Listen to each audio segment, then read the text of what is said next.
Bienvenidos de nuevo. Hoy nos sumergiremos en un caso verdaderamente espeluznante. La historia de un hombre que cruzó una línea inconcebible. Este sujeto es Ronald O'Bryan.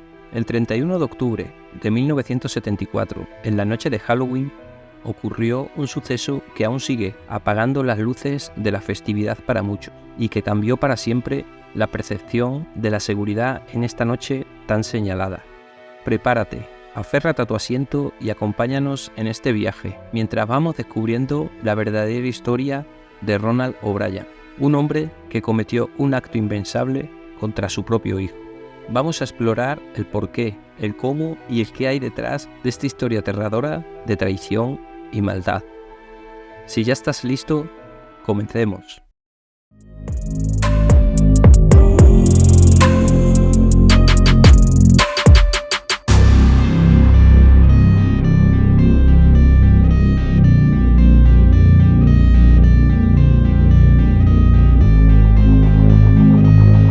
Bienvenidos a la Gruta del Crimen.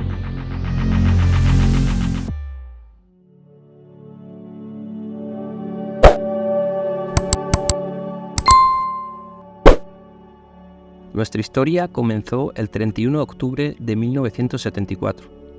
Este Halloween iba a ser especial para Timothy O'Bryan, de 8 años de edad. Iba a ir a pedir dulces con sus amigos y su hermana. Las dos familias habían planeado pasar la noche juntos y acordaron llevar a los niños a Pasadena, Texas, donde les dijeron que allí repartían los mejores dulces a los niños disfrazados. Después de la escuela, Timothy esperaba a que su padre saliera del trabajo. Tanto Timothy como su hermana Isabel esperaban ansiosamente su llegada. Unas nubes oscuras inundaron el cielo y esa noche oscureció algo más temprano. Cuando Ronald O'Bryan llegó del trabajo al camino de entrada de su casa, fue recibido por ambos niños disfrazados, listos para una noche de diversión. Lo primero que tenían en la agenda era ir a la residencia de los Bates. Jimmy Bates había preparado una cena para las dos familias. Jimmy también tenía dos hijos ansiosos, listos para ir a pedir dulces. Cuando llegaron los O'Bryan, las dos familias se sentaron a cenar juntas. Lo que todos o casi todos ignoraban era que para uno de ellos esta sería su última cena.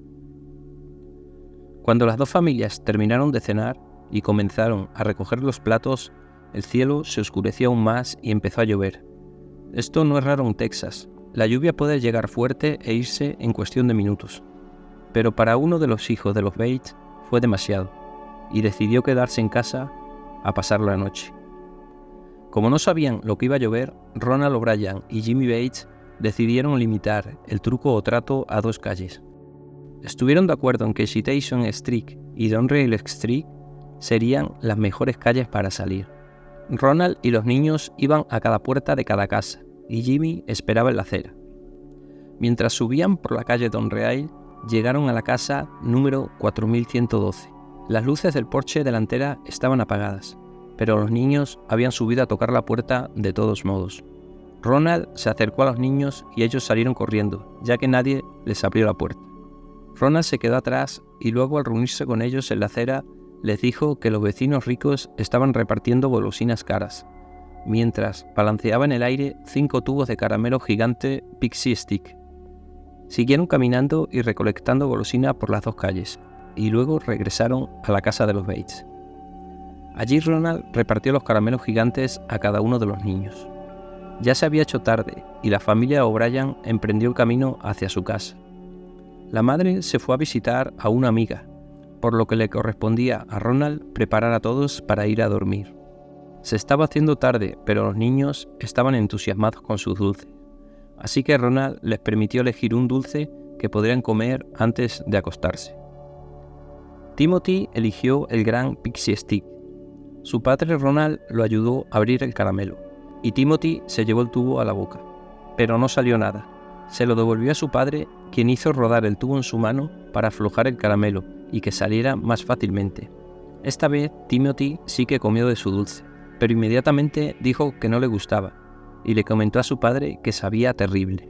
Entonces Ronald, que tenía un vaso de refresco, dejó que Timothy tomara un trago para quitarse el mal sabor de boca. Poco después, Timothy comenzó a encontrarse muy mal. Empezó a vomitar y Ronald lo llevó al baño. Mientras lo hacía, Timothy empezó a dejar de responder y a tener convulsiones. Ronald llamó rápidamente al 911 y una ambulancia llegó a su casa en cuestión de minutos. Habían estado estacionados cerca, por lo que tuvieron un tiempo de respuesta excelente. Llevaron a Timothy al hospital de Sunmore, pero ya era demasiado tarde. A las 10:40 de la noche, Timothy O'Brien fallecía en el hospital a la edad de 8 años. En aquel momento se desconocían los motivos del fallecimiento, pero los médicos no tardaron mucho en descubrir qué había sucedido. Por lo que Ronald pudo decirles, parecía que Timothy se había envenenado de alguna manera, y la fuente probable era algún caramelo que recibió mientras pedía dulces. Los médicos examinaron el contenido del estómago de Timothy y encontraron 16 miligramos de cianuro. Su sangre había absorbido 0,4 miligramos. Una dosis mortal oscila entre los 0,2 y 0,3 miligramos. Mientras estaba en el hospital, Ronald también enfermó en 2 ocasiones, pero se negó a ser examinado. Les dijo que consiguieron los dulces en Pasadena, Texas, donde vivía la familia Bates. La respuesta policial aquí fue rápida. Recogieron todos los dulces conocidos de la casa de O'Brien y de la casa de los Bates. Todos estos fueron entregados al doctor Hatchett Smith, que era el médico forense. El médico analizó los dulces de Timothy, pero no había rastros del veneno, aunque faltaba la cantidad que había comido.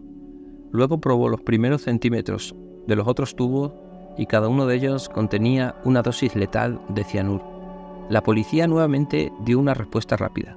El teniente de la policía, Boaz, pidió que todas las familias que pidieron dulces en Citation Street entregaran sus dulces en la comisaría de policía. El 1 de noviembre, el día después de la muerte de Timothy, Ronald tuvo su primera reunión con el director de la funeraria. Ronald le informó que necesitaba copias del certificado de defunción para entregárselas a la agencia de seguros, una para cada póliza. Cuando se le preguntó cuántas necesitaba, Ronald dijo: necesito 6 copias. La conmoción de los residentes de Citation y Donreal Street era evidente. Esta era una comunidad muy unida, el tipo de lugar donde todos se conocían. Muchos de los residentes se negaron a creer que uno de los suyos fuera capaz de hacer algo tan horrible. Pero a medida que pasaban los días, todos y cada uno de ellos cooperaba con la policía cuando llamaban a sus puertas para hacer preguntas. Muchos detectives trabajaron las 24 horas del día en este caso, y muchos trabajaban hasta en sus días libres. Hicieron un mapa de las 2 calles e hicieron un plan para entrevistar a todos los que pudieran para encontrar una solución al caso. El detective Turnichet y el capitán de policía Rhodes estaban convencidos de que la persona que repartió los dulces vivía en una de estas 2 calles. Ronald también ayudó en el caso, pero le había tomado un tiempo darse cuenta. Todavía parecía muy afligido, pero al final localizó la casa que le dio los dulces. Ronald afirmó que un hombre que vivía allí repartió los dulces abriendo ligeramente la puerta y entregándole los 5 tubos de golosina. Supo que era un hombre porque tenía el brazo muy peludo, así que ahora la policía ya tenía un sospechoso al que investigar. Pero no pasó mucho tiempo cuando una llamada telefónica preocupante alertara a la policía sobre otro sospechoso.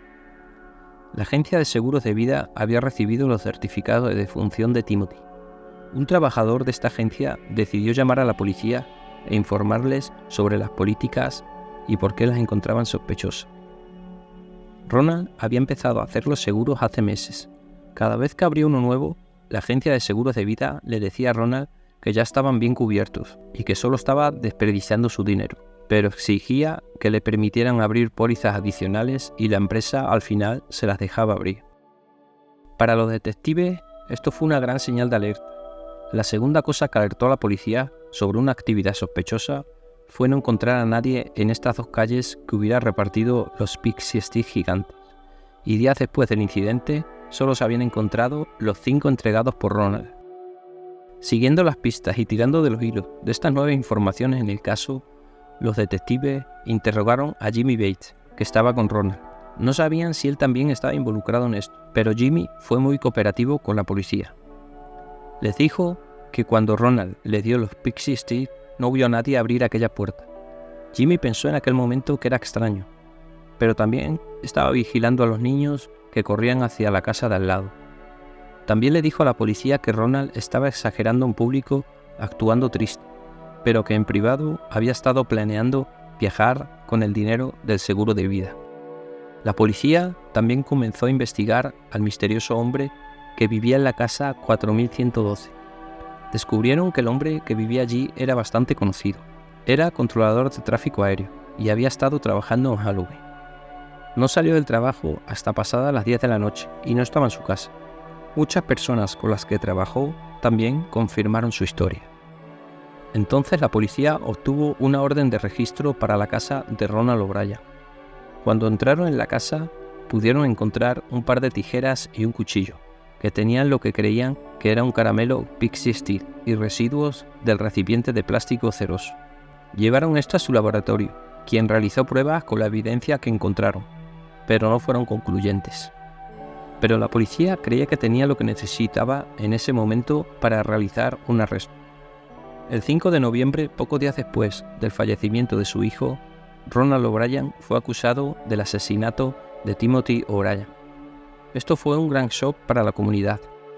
Los residentes de Pasadena se sintieron algo aliviados al saber que el asesino no era uno de sus vecinos. La esposa de Ronald negó saber algo sobre los planes de su marido. No había evidencias de que ella tuviera algo que ver con el asunto. Se pensaba que Ronald creía que podía engañarla y ella creería cualquier cosa que dijera, pero terminó siendo una mujer mucho más inteligente que eso, y en el juicio de Ronald testificó contra él. Ronald nunca le habló de las pólizas de los seguros de vida, algo que cualquiera compartiría con su cónyuge. Durante el juicio se descubrió que Ronald había hablado abiertamente con otras personas sobre cómo obtener cianuro y sus efectos. Incluso llegó a intentar comprarlo, pero solo los vendían por kilos y Ronald no necesitaba tanto. Con todas las pruebas presentadas en su contra, Ronald proclamó su inocencia. Cuando el jurado recibió el caso, emitió un veredicto en 46 minutos.